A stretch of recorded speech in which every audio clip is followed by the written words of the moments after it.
Susan, it's so great to finally be able to get together again. Oh, it sure is. And I really appreciate you picking up the bill. I'm happy to. I've got the extra cash. Since we've all been driving so much more again, I've been using Get Upside, the free gas app that pays you cash back for every gallon of gas you buy. Wait a minute. Are you saying you actually get paid cash when you buy gas with the Get Upside app? Yes, up to 25 cents a gallon. Cash back every time I buy gas. Does that actually add up to anything? Some months I make $200 to $300. Wow, that's serious extra cash. I'm downloading the free Get Upside app now. Download the free Get Upside app now in the App Store or Google Play to save up to 25 cents a gallon when you buy gas. Use promo code PHIL for a 25 cents a gallon bonus on your first tank. That's up to 50 cents a gallon on your next fill-up. You can cash out anytime to PayPal or an e-gift card for Amazon and other brands. Just download the free Get Upside app and use promo code PHIL for a 25 cents a gallon bonus on your first tank. That's code PHIL. Hey, and welcome to the Hypothalamic Amenorrhea podcast, an adulting advice podcast production. I'm Dani Sheriff, and this is the place to come if you care about getting your period regularly. This podcast aims to educate, inform, and keep you motivated on your period and HA recovery track. Let's dive in. And guys, please remember that I am not a doctor and nothing on this show should be taken as medical advice. Always seek the advice of your physician. Hey everyone, welcome back to the HA podcast. It actually feels like forever since I've said that. I don't record all of the time. I record in like batches per month. So I think this is the first time I've said it in a couple of months. So feels pretty good. We are here with Elyse Lawry, and she is actually, I'm pretty sure, one of my first members of the HA Society, maybe like in the first cohort. And she's been there ever since, and she came without a period and now she has one. And I'm just really excited for you guys to listen to her story from start to finish.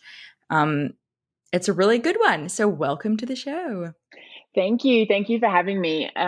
It's really funny because I remember when your podcast came out in July, that's when I first learned about HA, and I was out for a very gentle walk during recovery, listening to a recovery story that you had. And I just said to myself, I'm going to get my period back and get on this show. And here I am. Did you really? Yeah. I love that so much. I hope there's other people with that goal as well. Yeah, that was one of the main reasons I recovered. Fantastic for the kudos to be able to like share the story. I love it. Well, I'm psyched for everyone to hear the start to finish and the highs and lows. So will you just take us at the beginning?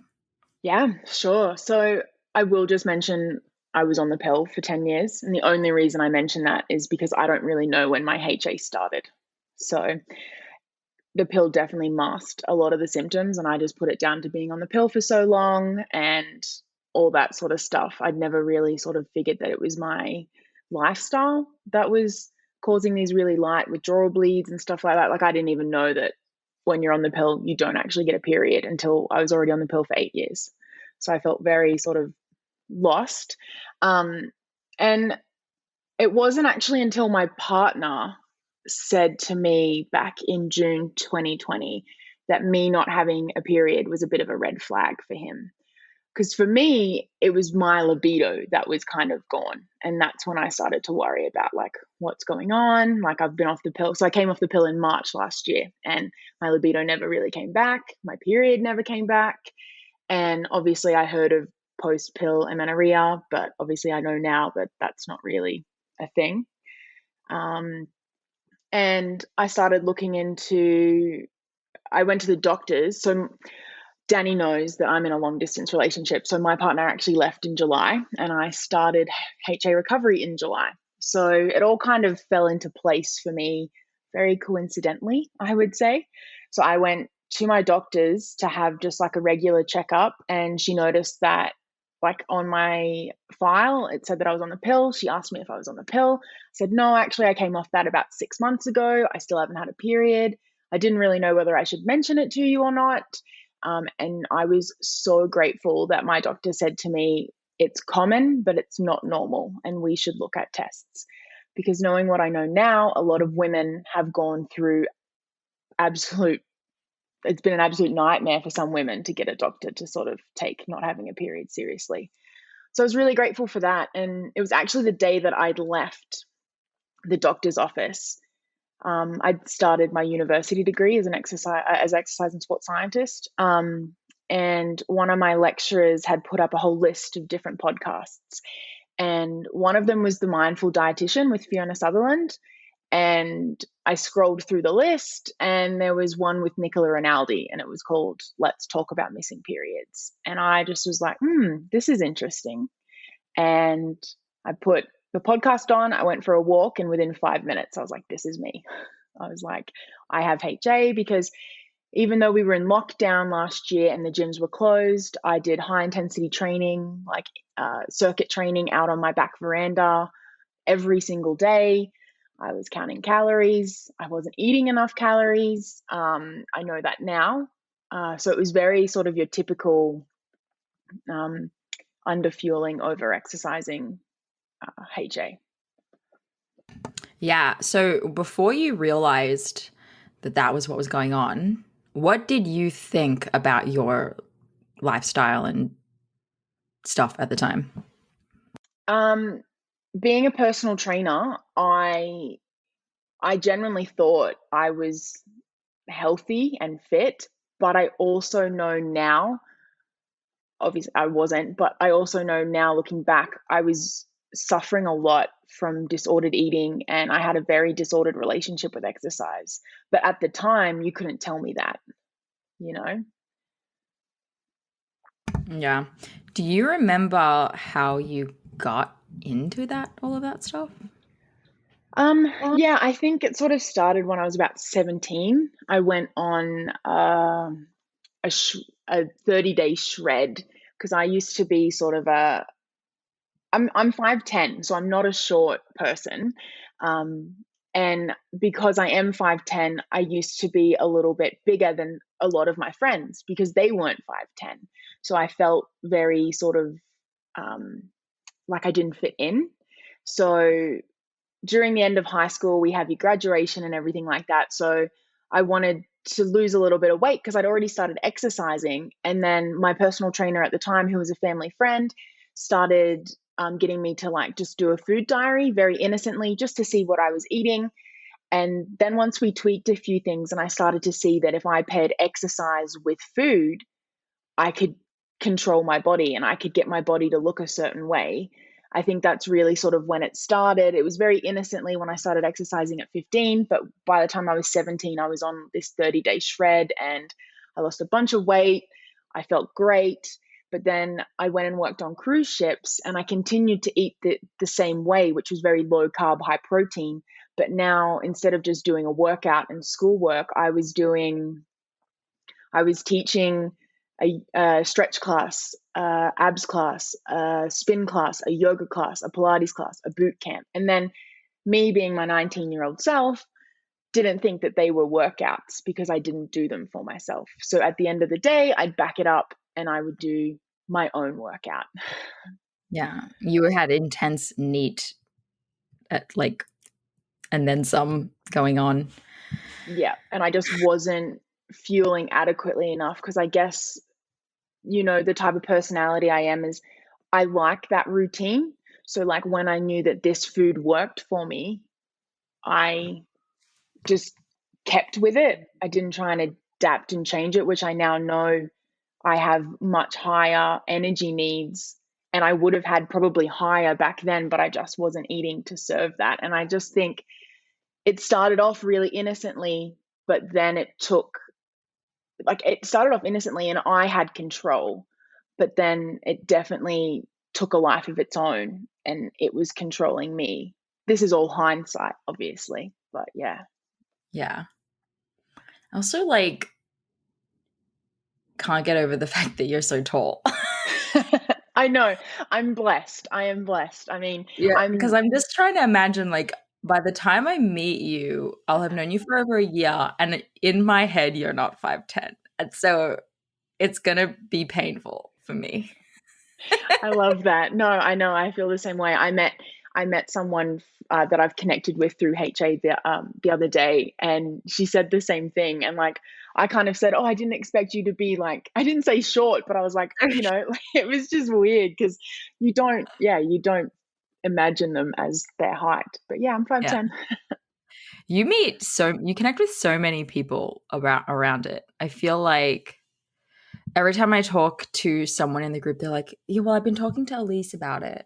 And now you're like, you've just gone and met up with someone. So what is it that makes you so keen to connect with all of these people? Because I don't want women to have to go through what I went through.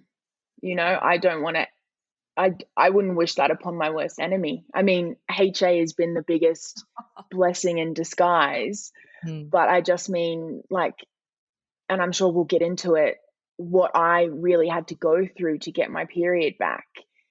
I can relate to a lot of these people that haven't had their period yet, or they've had their first period, but they've waited so long for their second.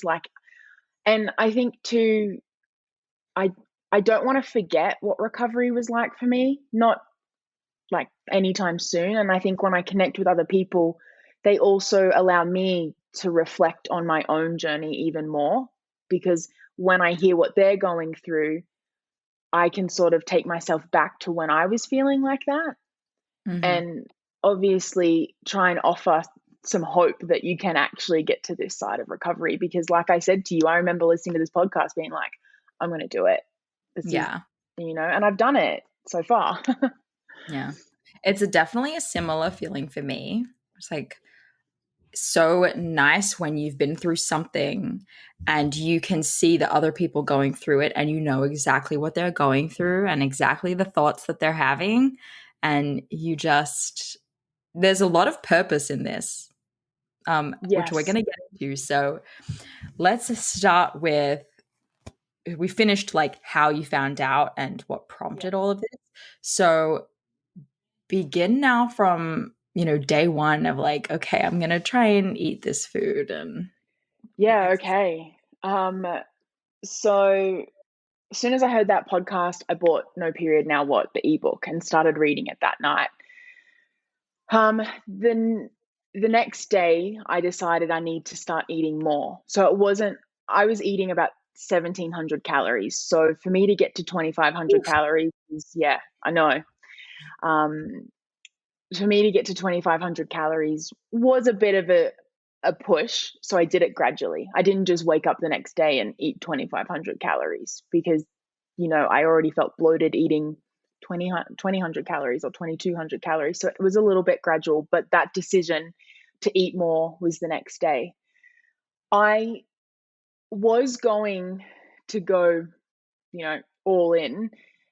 And I did cold turkey, no exercise for that first week. And I went back to my doctors absolutely miserable because I felt lost. I felt so confused because then I kept going back in my head being like, well, do I actually have HA? Do I actually have to do this? Like, is this me? Are we sure? So my doctor helped me rule out PCOS and obviously the rare tumor on your pituitary gland and all that sort of stuff, helped me rule out all of that. And she said, we have to look at your lifestyle factors. And that's when I had to take a really hard look at myself and realize what was going on and trying not to deny it anymore. And I did say to my doctor, like while we were running these tests and waiting for the results and stuff like that, can I exercise? And she said, yes, if it's coming from a place of enjoyment and not because you feel like you have to exercise. So I made a point to go with a friend. So I told one of my close friends at the time what I was going through. And I said, I need an accountability buddy because I know me, if I go into the gym on my own, I can say I'm going to do a really light workout, but I'd end up pushing myself too much anyway. That's just me. So my girlfriend was going to come with me. And then when we had it planned, she had to get called into work. So I didn't go because I wasn't going to go on my own. Then the 2 days later, we planned to go again. Same thing happened. She got called into work. We tried again a third time, but I messaged her and I said, how are you feeling? And she's like, oh, I'm not feeling too good. I was like, neither do I. So do you just want to go to the pub? So we went to the pub and we shared a bottle of champagne and then we went and had gelato. And that's how I said goodbye to exercise. Because I kind of looked at it this way, like that first week cold turkey, I ripped the Band-Aid off. I was going to put the Band-Aid back on, but then it just never really happened. And I'm kind of grateful for it, because if I had to slowly work out and then rip it off again, it just would have sucked. And I still remember how miserable I was in that first week of being like, all right, I'm going all in, because it sucked. It felt like I was losing a huge part of me, because I had obviously identified myself as that fit person, as the exerciser, as the one who never missed a workout. And I was commented on that sort of stuff. I was praised for that for, a decade. So for me, that like praise and validation kept coming. So I thought to myself, what's going to happen when I'm not this person anymore? And I really didn't know what I was going to fill my time in with, because I was like, I exercise so much. What am I going to do? But being a uni student definitely helps. Yeah. That's awesome. Okay, cool. So you started it and you were on a roll eventually with eating more and Yeah. So exercising less. So what was easy? What was hard? yeah. So I think, and I know I've written about this in the blog post that I did for you, about when I gave up all high intensity exercise, so all weightlifting, all circuit training, running, all that sort of stuff, I gave it up. I switched it for yoga. And it wasn't until about 6 weeks all in that I realized I was still very regimented and very rigid with my exercise routine. I would have to walk every day. I'd have to do at least 20, 25 minutes of yoga every day to calm my mind. And I just kind of tricked myself to thinking that it wasn't the same. And I mean, don't get me wrong. Obviously, there's women out there that can get their periods back by walking and doing yoga, but my body just couldn't. And I had to accept that my body needed more rest and more time to heal, and trust me, and trust that I'm not actually running back in the other direction. Because like we both know, stress is stress. Your body doesn't know whether you're running from a saber-toothed tiger or you're running on a treadmill. It's just stress either way. For some reason, it doesn't know that. Agree. It's weird. The other piece that's common for a lot of people is also we can really tell ourselves like I'm only working out right now from a place of wanting to, and I'm doing this because I want to, but I think it's very hard for us to really know the difference and consciously make that decision. I can say from my own experience, I did the whole yoga thing. Like you and I are very similar in our experiences, and it really just wasn't working. And for me, I think a lot of it came down to still having these things on my to-do list that I, have to get done, still feeling like yoga or something was checking a box for me. And additionally, I wasn't enjoying yoga. So that was probably another part of it. But yeah, I think it's a mixture of we're still regimented in some way, and it's still coming for a lot of us from a place of mitigating damage on weight gain. So it's really hard to know what's true for you. Yeah. And that's the thing. And that's why I said, some women can do yoga and get their period back. But I got to the point where I realized that wasn't me. I got to the point where I realized my body's probably been through enough. And this is what I also said to myself. I've worked out pretty consistently and pretty hard over the last 10 years. I can give my body 6 months off to recover and heal, a year off if I wanted to. Do you know what I mean? Like that mindset wasn't all at once, but it definitely helped me put it into perspective. Like I've worked out for the last 10 years.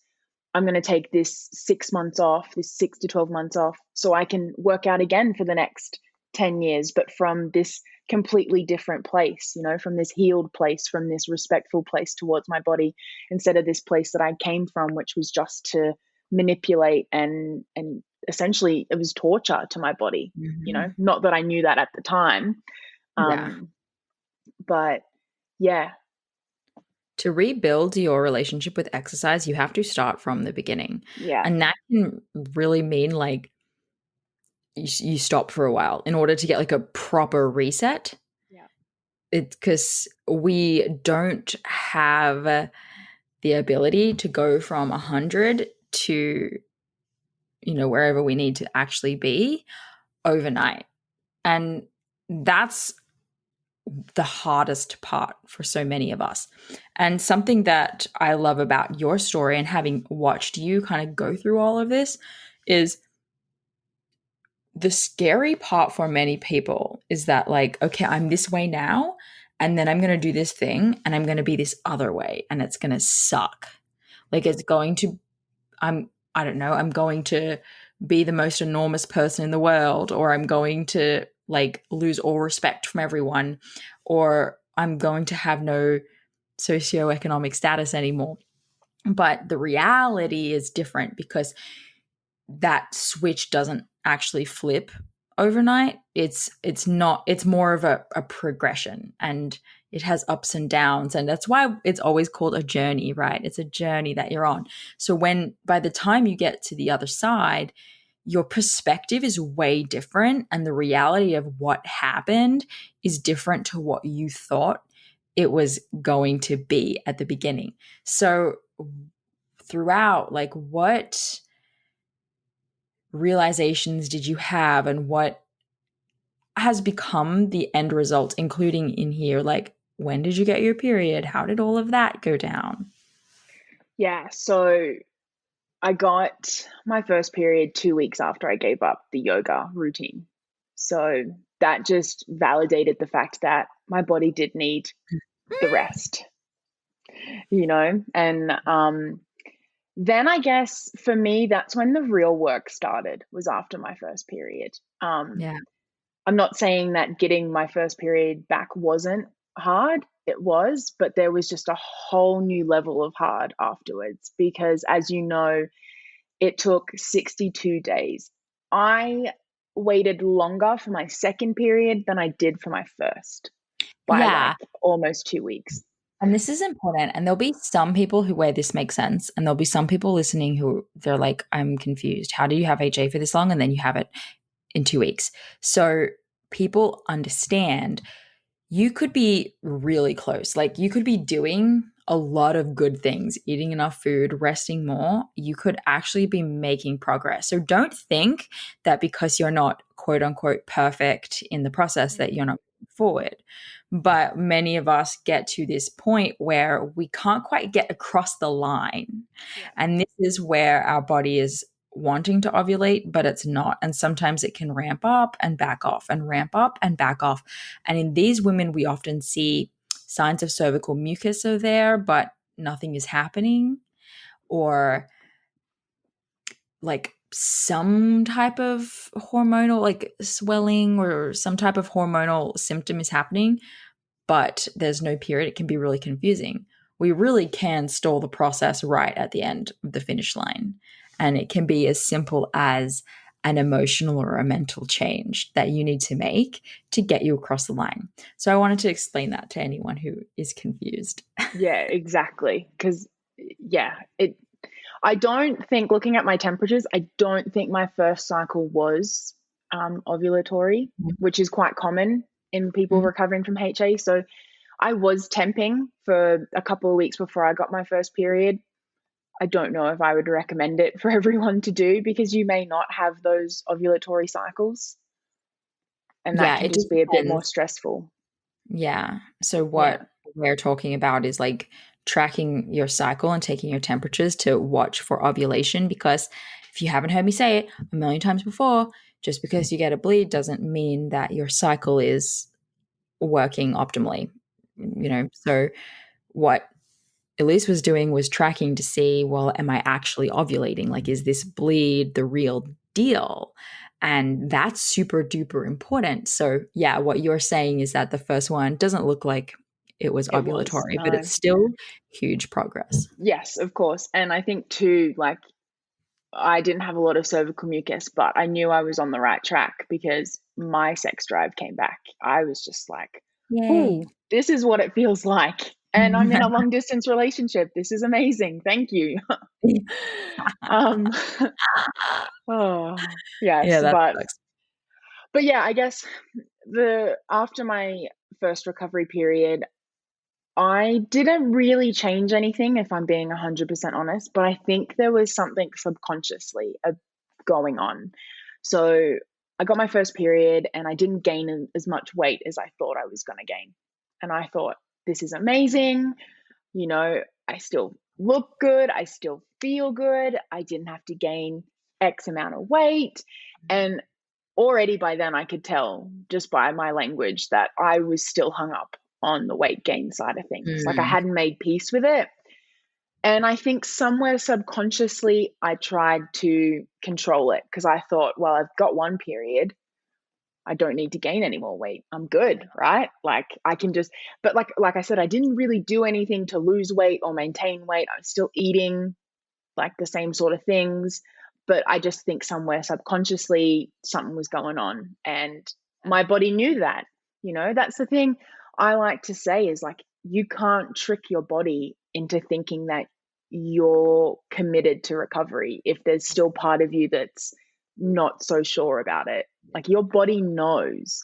Like, and that's something I've come to learn is that your body is always going to be the smartest person in the room. It's just that over time with different things that are said in our culture and stuff like that, that we think that we shouldn't trust our body.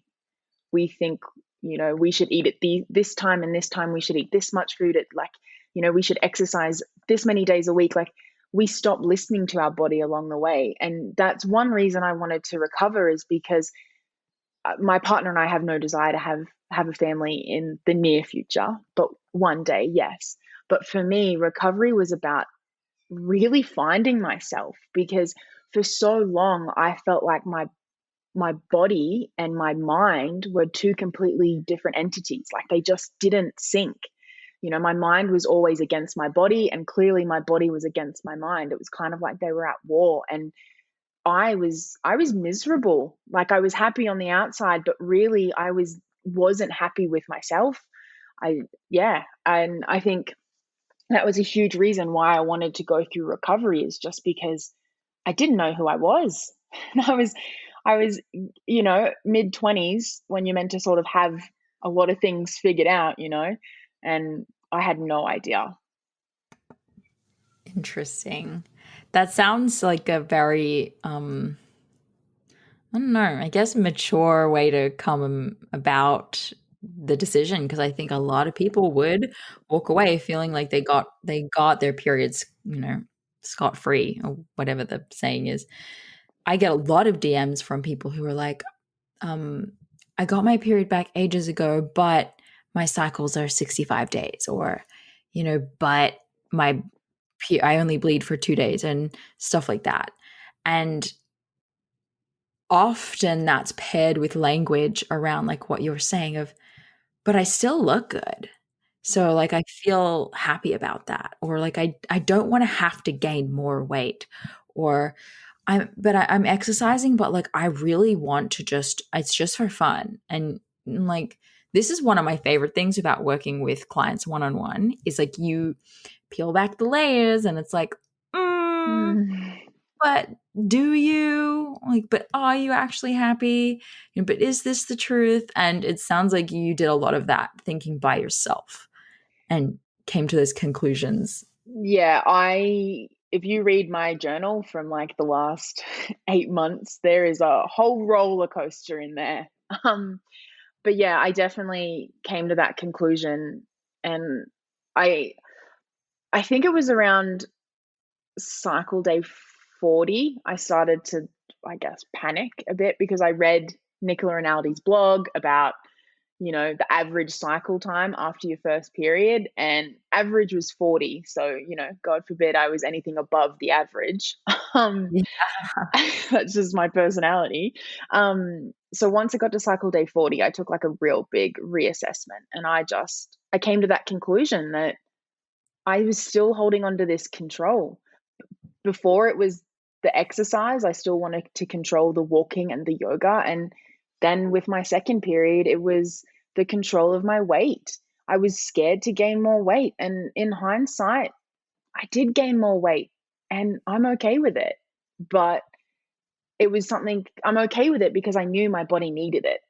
After so many years of, calorie restriction and over exercising and, just being in that energy deficient state, my body needed the extra weight gain. And I actually started calling it weight restoration. I think Sarah Liz King said that or something. And it was just made sense because that's what I was doing, is I was restoring the weight so that I could restore that relationship with my body. It is a good way to think about it. I restored the same amount of weight as my starting weight. It's a good way to think about it. And I'm not saying that everyone has to gain more weight after their first period. I'm just saying that this is what I had to do because I had to assess my thoughts, and I realized that my thoughts were still not in a healthy place, and I realized that I started saying to myself, this is my recovery body. It's not going to be my forever body, but I have to love her like it is. Yeah. And I just kept telling myself that and telling myself that. An important point. Lots of important points that you have to go through this whole transition, and it has lots of different chapters and it looks different and you'll look different and feel different, but none of this is permanent. And I think, I don't mean to say that in the sense of like you'll be able to lose weight later and not lose your period this time. But whatever you're fearing about the process right now is not permanent. And I think we really see this whole eat all this food and do absolutely nothing as a prescription for the rest of your life. And it's just so temporary, especially if you stop beating around the bush with it. Yeah. And I mean, your mental, your mental headspace is temporary. What you're thinking right now is temporary. Your thoughts aren't always the truth. Just because they're thoughts doesn't mean that they're true. Yeah. And that's. Oh, sorry. So no, you're fine. Rabbit hole about. Oh yeah, for sure. How to prove that our thoughts are untrue, but that'll just take way too long. Maybe another day. Yeah, but I know what you mean, and I also know and I can relate to what you said. If you don't beat around the bush, and that's just kind of me. That's just my personality. Once I kind of approached recovery like I would approach any other goal, exercise related goal. I approached recovery that way. I thought, this is what I have to do, and I only want to do it once. I only want to ever give up exercise once. I only ever want to reintroduce exercise once. So that's why it's not perfect. And I'm not saying I've done it perfectly at all, but I've just been open to listening to what my body needs, because right now my body calls the shots.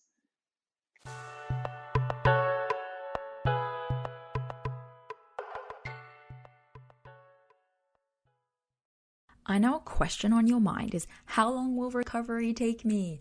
And I know that because I get that question a lot. And it's tough because the timeline can be really unknown. And look, I can't give you a magic answer that's 100% accurate, but what I can do is ask you a whole lot of questions to understand things like what your lifestyle is, where your mindset's at, what have you already tried, what are you willing to try and not willing to try, and a lot more questions like that to determine a general range that you could expect.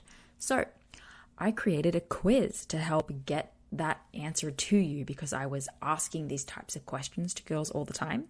So I thought I'd make a quiz, and it's called How Long Might It Take to Get My Period Back? The quiz. So once you go through it and you answer the questions, it will give you not just a time range, but a quick description of how you might be feeling to help you connect with that answer and see it, make sure, yes, like this fits, this feels good for me.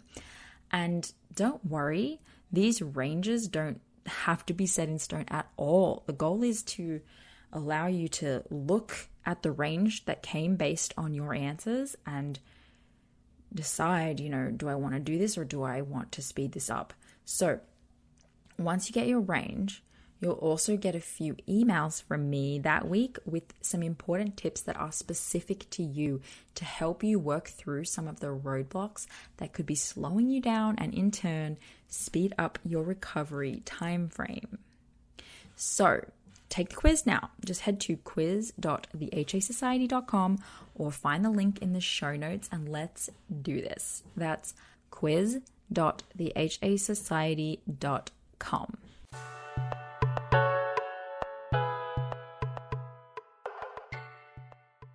So what happened after the first period? Yep. So once I got to that cycle day 40 and I hadn't seen any signs of ovulation, I mean, I did have a follicular wave around cycle day 14. So I got really excited, but then obviously nothing ever came from it with my temperatures. Around cycle day 14, I've been seeing a psychologist since August who specializes in body image and eating disorders. And it wasn't until around that cycle day 40 mark, I had 3 people. I had my partner, I had my mum, and I had my dad's partner who lives with me say, you may be a bit too obsessive with this. And this happens. 100%, because and my partner did say, like, look, you have an obsessive personality. There's nothing wrong with it. But he said, I just feel like you've taken one obsession with exercise and you've made a new obsession with recovery. And I mean, that hurt to hear, but then I heard it from my mum and I heard it from my dad's partner. So I was like, maybe there's some truth in this. And I went and saw my psychologist and I talked about it and I realized, yes, I'd become obsessed with this recovery. I remember staring at my graph like I was going to be able to change my temperatures. Like I had let it start to consume me, and that really stressed me out. And I just needed to take a step back and just let my body do what it needed, which was to gain more weight and to chill out a bit more. And then I ovulated 6 days later and I got my period at cycle day 62. So I had a really long second cycle. It's interesting that you are so responsive to immediately chilling out. I mean, I can say that now. It probably wasn't. There was a lot of tears and frustration, but I knew at the same time I had to let my body do what it needed. Mm-hmm. Yeah. I had to just give up that final bit of control that I was holding on to and really lean into recovery and let it take its course, whatever that looked like for me. Yeah. The obsession piece is very common. There's a lot of people who are like, they're looking for information everywhere. They're reading every single blog post. They're like reading the book. Yeah, for sure. I would have been that way if like when I went through it, there was stuff to binge. Yeah. But there wasn't so much. It's tough. On one hand, I absolutely think there needs to be resources for you to go to, because having no resources and like no people to lean on or places to get information from, it just drives you crazy in another way. But we absolutely need to draw the line, just like with exercise, right? It's healthy in certain doses. And we just, I get a lot of people be like, thank you so much for the podcast, but like, I need to take a full break now. And I'm like, for sure. And that makes sense, but I'm not the only place they're taking a break from.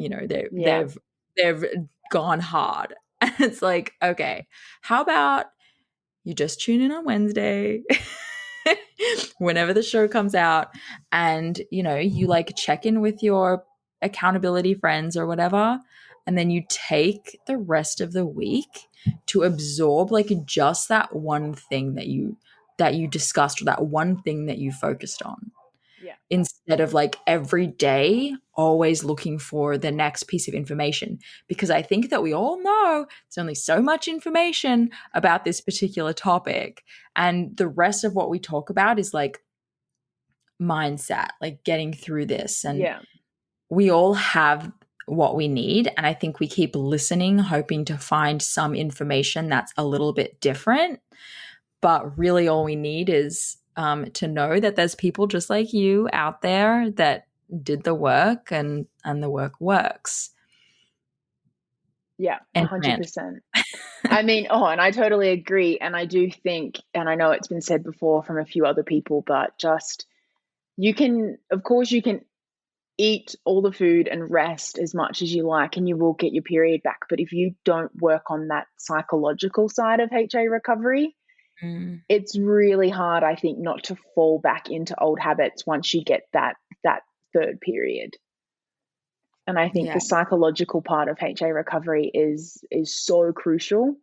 I know it was for me because I had a lot of different mental obstacles I had to overcome just because of my history with food and exercise and body image. Yeah, absolutely. Once you, if you're one of the people who can see, whoops, underate, and make the change, you're not actually who we're talking to today, because you really did just like make an error and it was easy for you to adjust. But it's everyone else who is like afraid to let go of that thing. And it's not necessarily like a whoops, okay, let me rectify that. It's like oh shit, this is going to take some work. To change. Yeah, and like that's who we're here for. That's what we're talking about. Yeah. It's all mental work in that case, because you know what to do. It's actually quite easy. Yeah, because I feel like too, while I was waiting for that second period, so much time went past. I honestly thought my first period, was a dream. I honestly thought like it didn't happen. Like I was, I was just so confused and lost because I didn't think recovery was going to be, linear, but I guess I just wasn't prepared. And I mean, I don't think you can be prepared for what recovery is going to look like, because it's going to look completely different for everyone. But I think you can have that awareness and acceptance that you're no longer in control. Yeah. And once you have that awareness and acceptance, recovery, it feels easier in a way, because you've just let go of that control. Because I came from such a controlling place. Like I got to the point where I didn't just control food and exercise. I tried to control any situation I was in. Like when I would plan a dinner or plan an event out, like it would have to go like perfectly. Otherwise I would consider it a failure of a night or something like that. And I wouldn't know how to deal with that uncertainty coming up. And, we both know there's so many uncertainties in life in general. And I think a huge part of my HA recovery was letting go of that control and accepting the uncertainty that life does bring, because that serves you in recovery, but it also serves you in life. Yeah, it's amazing how many people will resonate with that exact thing. Like I needed to control situations. I couldn't be spontaneous. And it's a very interesting trait that is across many of the women listening. And it just like, dude, I'm pregnant, so I lose my sentences mid-sentence. It's so weird. But the point is there somewhere, guys. The point is there that it's a common trait, and one of the things you're most afraid of is losing control. And this process will give you the freedom from control. Oh, if you 1,000%. give it the chance, which is why we have our group, basically. Actually, like that's a really good point. So like the whole reason that we have the HA Society is because you know what to do. It's just really helpful to have other people on the way, to feel like you're not by yourself, to like watch other people let go of control of their life, and you see that it's not a It train worked out. Yeah. Exactly. wreck. Exactly. And honestly, like I I don't know where I would be right now without the support that I found in the HA Society. Like, don't get me wrong, I had support in my everyday life. Like, I have very supportive friends, a partner, parents, that sort of stuff, but they don't get it. They can try and like understand, but they won't really get it because they don't have to go through recovery. They can support you going through recovery, but when it comes down to like the nitty gritty of recovery, no, unless you've been through it, it's really hard to understand and really sympathize with someone, Mm. because with recovery, you're going against everything that you've been taught, everything that society tells you to do, you're going against it. And that's really brave to do.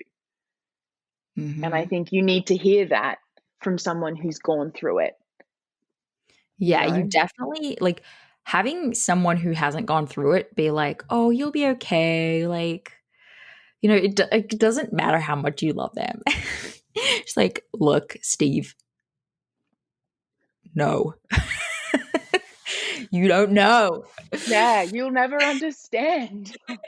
Exactly. It's like I absolutely need you to support me. Yeah. Um, but yeah, just hearing it, it's so easy to be like, "I don't believe you." So yeah, Yeah. I get it. Because yeah, and like that's the thing as well, tell you like everything's gonna be okay. And like, I've had comments before like, oh, you probably won't have to gain that much weight. And like I was Oh like, my how do god, you know? I was don't like, know. how do Like, you know? damn it, Karen. Yeah, totally. I get it. Did we talk about your most recent period then? So we talked about your Oh long yeah. cycles and how like Yeah. that was rough. So where are we at now? So we went from the second cycle being 62 days to then my next cycle being 46 Mm-hmm. to my uh, fourth cycle being 40 days, which is when I started to introduce exercise. So I didn't do the 3 periods. Yay, I'm going to go back to exercise because two things. I was terrified of exercise after my third period. I just still didn't feel ready. I still didn't feel like my relationship with exercise was healed enough to reintroduce it. And B, my cycles were still too long. I set myself like a goal and I said I wanted to have my cycles around the 45-day mark before I started to reintroduce exercise, just because 45 days or above is a really long time to wait to see if the exercise has done anything, differently to your cycle.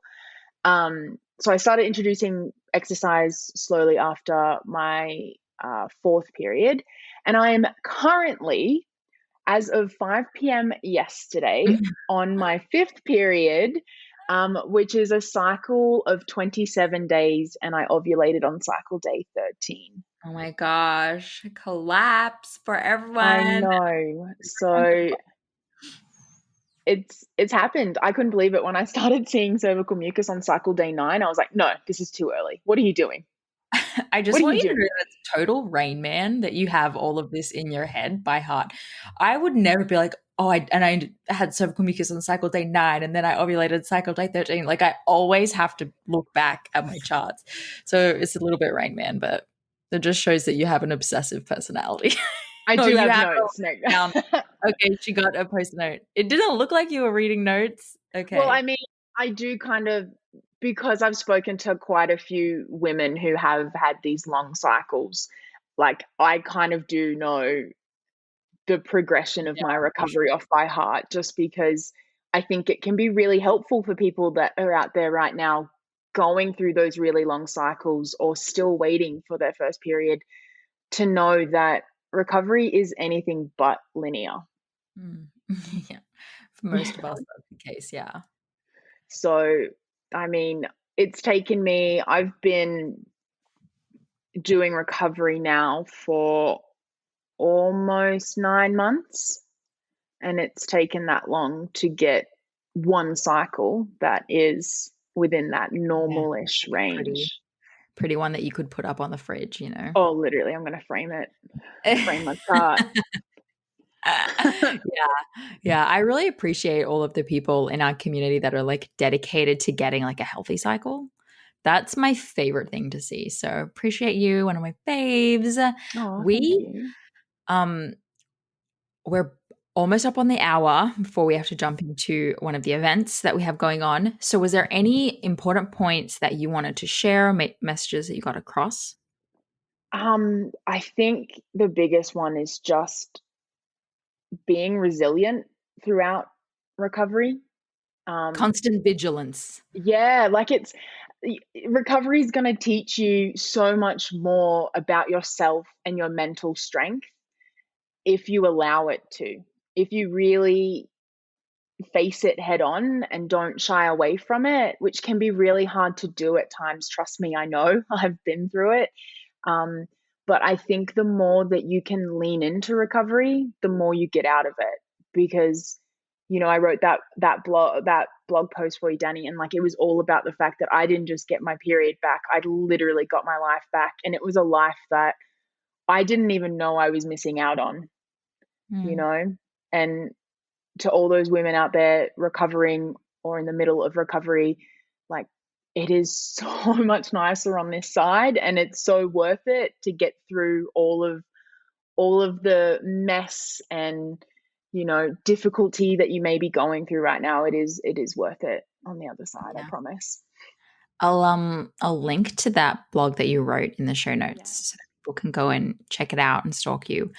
Where else can they find you? Because I know that now you have an awesome Instagram that's super fun. Let us know. Thank you. So because of HA Recovery and because of you, Dani, I decided to start my own Instagram page at the moment just to sort of share my journey and obviously reflect on where I've come from. And you can find that on Instagram at yourperiodpt because yes, I am a qualified PT. I love it. Awesome. Well, thank you so much for joining us. I'm excited you're telling your story. I know some other girls that have expressed their excitement to hear your story. So I'm excited. Yeah, everyone go follow Elyse. And I hope that you enjoyed this episode. And what else do I say at the end of podcasts? I usually don't say anything, but I should. Sounds pretty good to me. Yeah. I love you guys. Hope you have a good day. And we'll see you next week.